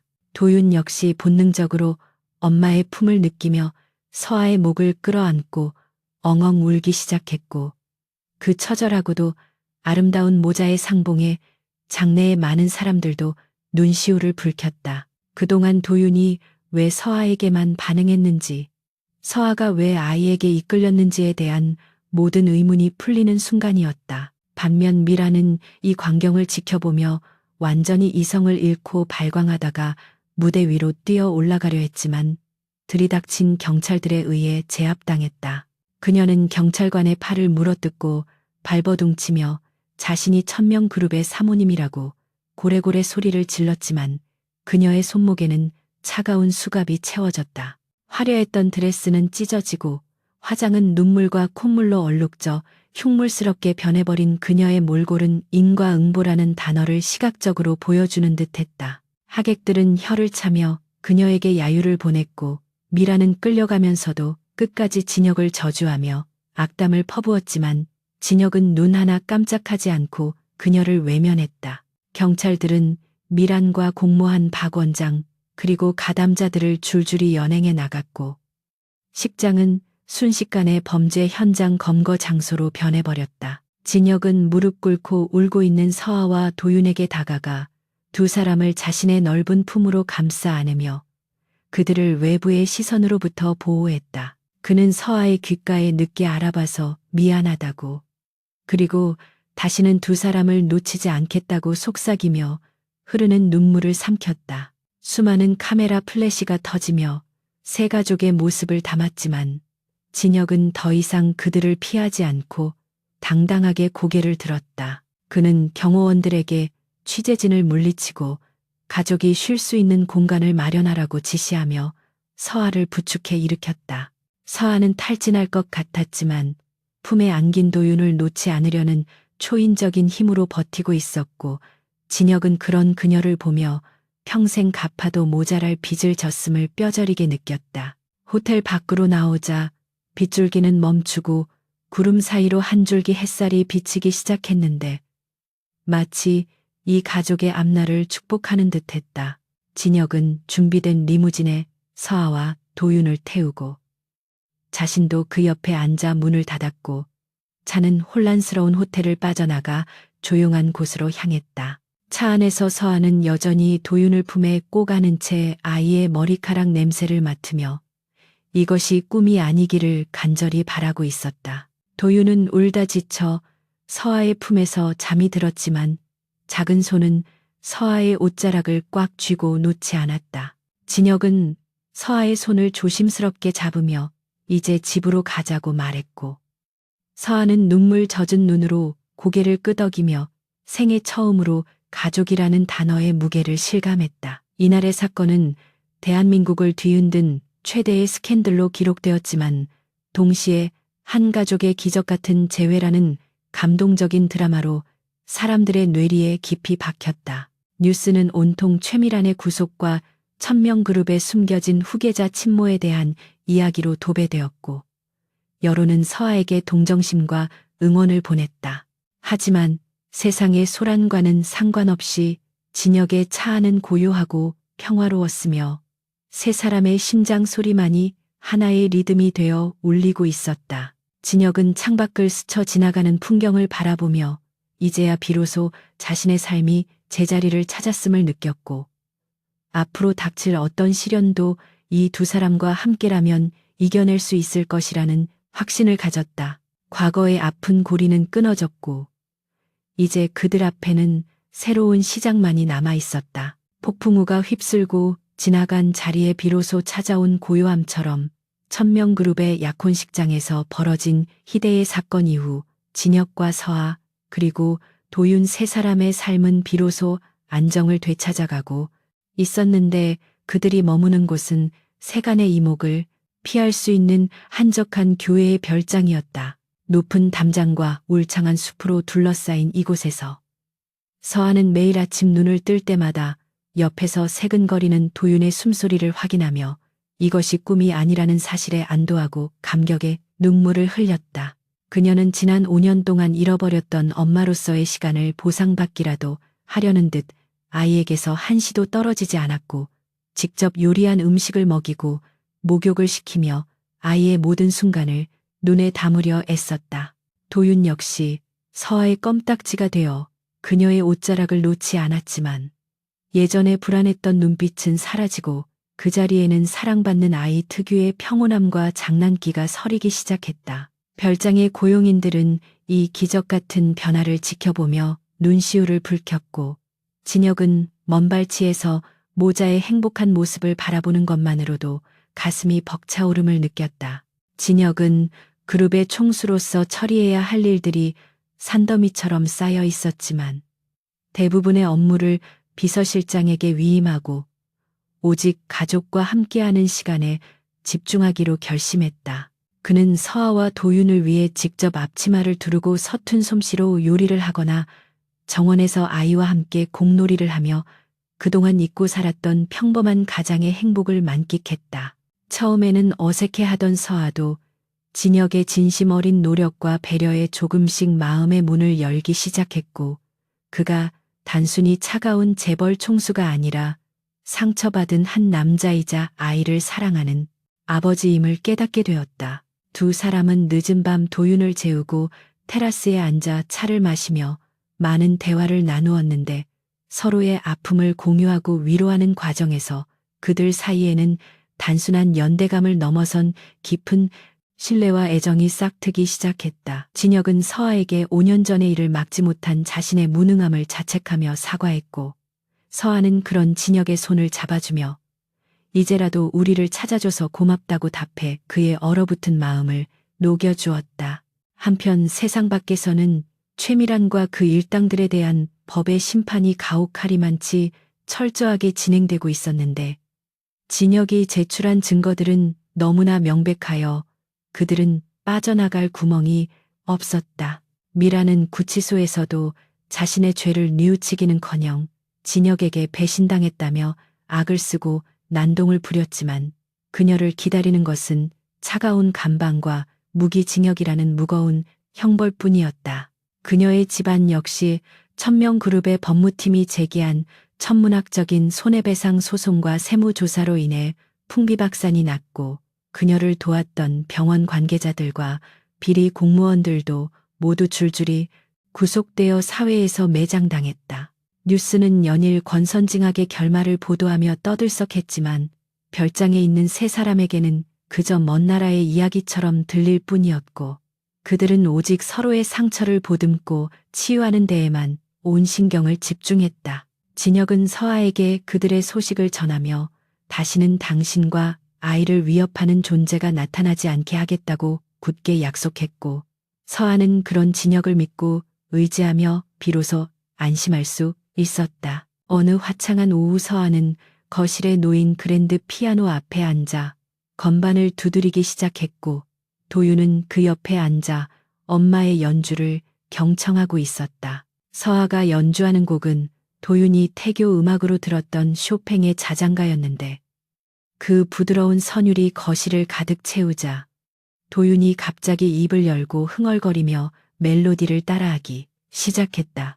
서아는 놀라서 연주를 멈추고 아이를 바라보았는데 도윤은 맑은 눈망울로 서아를 보며 엄마 노래 너무 좋아요라고 또렷하게 말하는 것이었다. 선택적 함구증으로 굳게 닫혀있던 아이의 말문이 완전히 트이는 기적 같은 순간에 서아는 감격하여 입을 틀어 막았고 2층에서 내려오던 진혁 역시 그 자리에 얼어붙어 움직이지 못했다. 도윤은 달려오는 진혁을 보며 환하게 웃으더니 아빠라고 큰 소리로 불렀고 진혁은 달려가 아이를 번쩍 안아 올리며 기쁨의 눈물을 흘렸다. 그날 저녁 진혁은 서아를 정원으로 불러내어 미리 준비해둔 깜짝 이벤트를 선사했는데 정원 가득히 켜진 촛불과 향기로운 꽃들이 환상적인 분위기를 자아내고 있었다. 서아는 아름다운 광경에 넋을 잃고 서 있었고 진혁은 그녀의 앞에 무릎을 꿇고 작은 반지 상자를 꺼내 들었다. 그는 화려한 다이아몬드 반지 대신 서아의 탄생석이 박힌 소박하지만 기품 있는 반지를 내밀며 더 이상 계약 관계나 아이의 엄마로서가 아니라 내 인생의 유일한 반려자로 곁에 있어 달라고 떨리는 목소리로 청혼했다. 진혁은 당신이 겪은 고통을 다 지워줄 수는 없겠지만 앞으로 남은 생은 당신이 웃는 날만 만들겠다고 맹세하며 서아의 눈을 깊이 응시했다. 서아는 진혁의 진심이 담긴 눈빛에 가슴이 벅차올라 눈물을 흘리며 고개를 끄덕였고 진혁은 그녀의 손가락에 반지를 끼워주며 뜨거운 포옹을 나누었다. 두 사람의 결혼식은 세간의 이목을 피해 가족들과 정말 가까운 지인들만 초대한 채 별장의 야외 정원에서 소박하고 경건하게 치러졌다. 서아는 화려한 명품 드레스 대신 심플한 실크 드레스를 입고 머리에는 화관을 썼는데 그 모습은 숲속의 요정처럼 청초하고 아름다워 하객들의 감탄을 자아냈다. 도윤은 앙증맞은 턱시도를 입고 화동이 되어 엄마 아빠의 앞길에 꽃잎을 뿌리며 걸어갔고 그 해맑은 웃음은 보는 이들의 마음을 정화시켜 주는 듯했다. 주례사 대신 서로에게 읽어주는 혼인 서약서에서 진혁과 서아는 서로의 아픔을 보듬고 영원히 함께할 것을 맹세하며 눈시울을 붉혔다. 하객들의 축복 속에서 두 사람이 입을 맞추는 순간 하늘에서는 꽃비가 내리는 듯 바람이 불어와 그들의 앞날을 축복해 주었고 그 자리에 있던 모든 사람들은 진정한 사랑의 승리를 목격하며 박수를 보냈다. 결혼 후 1년이라는 시간이 흐르자 1000명 그룹 본가는 예전의 삭막함을 찾아볼 수 없을 정도로 완전히 다른 공간으로 변해 있었다. 거실에는 서아와 도윤이 그린 그림들이 걸려 있었고 정원에는 아이들을 위한 놀이터가 만들어졌으며 고용인들의 얼굴에도 웃음꽃이 피어났다. 서아는 재벌가 사모님이라는 권위적인 위치 대신 아동복지재단을 설립하여 부모를 잃거나 학대받는 아이들을 돕는 일에 앞장섰고 그녀의 진정성 있는 행보는 사회적으로 큰 귀감이 되었다. 진혁 역시 과거의 냉혹한 경영 방식을 버리고 상생과 나눔을 실천하는 경영인으로 거듭나며 그룹의 이미지를 쇄신했고 퇴근 후에는 칼같이 귀가하여 가족과 함께 시간을 보내는 애처가로 변신했다. 사람들은 강진혁 총재가 결혼 후 완전히 딴 사람이 되었다고 놀라워했지만 진혁 본인은 지금의 삶이 그 어느 때보다 만족스럽고 행복했다. 어느 주말 오후 세 사람은 함께 피크닉을 떠나 한강 공원의 잔디밭에 돗자리를 펴고 앉아 평화로운 시간을 보내고 있었다. 도윤은 이제 또래 아이들보다 훨씬 활발하고 수다스러운 아이가 되어 잔디밭을 뛰어다니며 연을 날리고 있었고 진혁과 서아는 그 모습을 흐뭇하게 바라보며 어깨를 기대고 앉아 있었다. 서아는 불어오는 강바람을 맞으며 진혁의 손을 잡고 문득 5년 전의 악몽 같던 시간들이 이제는 까마득한 전생의 일처럼 느껴진다고 고백했다. 진혁은 잡은 손에 힘을 주며 당신이 내게 와준 것은 내 인생 최고의 기적이라고 속삭였고 서아의 이마에 부드럽게 입을 맞췄다. 그때 도윤이 달려와 두 사람 사이를 파고들며 배가 고프다고 투정을 부렸고 세 사람은 서로를 마주보며 환하게 웃음을 터뜨렸다. 해가 질 무렵 노을이 강물을 붉게 물들이자 진혁은 도윤을 목마 태우고 서아의 허리를 감싸 안으며 집으로 돌아가는 길을 걸었다. 그들의 그림자가 길게 늘어지며 하나로 합쳐지는 모습은 세상 그 어떤 풍경보다 아름답고 견고해 보였다. 도윤은 아빠의 어깨 위에서 세상을 다 가진 듯 소리를 질렀고 서아는 그런 두 남자를 보며 가슴 벅찬 행복을 느꼈다. 5년이라는 긴 시간 동안 엇갈리고 아파했던 운명의 수레바퀴는 이제야 제자리를 찾아 완벽하게 맞물려 돌아가기 시작했다. 고통과 절망의 끝에서 피어난 그들의 사랑은 비바람을 견뎌낸 나무처럼 더욱 단단하게 뿌리내렸고, 앞으로 그들 앞에 펼쳐질 미래는 언제나 햇살처럼 찬란할 것임을 예고하고 있었다. 그날 밤 잠자리에 들기 전 도유는 침대에 누워 진혁과 서아에게 동화책을 읽어달라고 졸랐고, 두 사람은 번갈아 가며 아이에게 책을 읽어주었다. 아이가 잠들자 서아는 잠든 아이의 볼에 뽀뽀를 하며 잘 자라, 우리 아가라고 속삭였고, 진혁은 그런 서아를 뒤에서 안아주며 사랑의 여보라고 나직이 말했다. 창밖에는 별들이 보석처럼 빛나고 있었고, 방 안에는 세 사람의 고른 숨소리가 평화롭게 어우러지며 하루를 마무리하고 있었다. 낯선 여자를 엄마라 불렀던 5살 소년의 외침이 불러온 거대한 파장은 결국 잃어버린 혈육을 찾고 진정한 사랑을 완성하는 아름다운 결말을 맺게 되었다. 이것은 단순한 우연이 아닌 간절한 그리움이 만들어낸 필연이었으며, 그들은 이제 영원히 서로의 곁을 지키며 살아갈 것이다.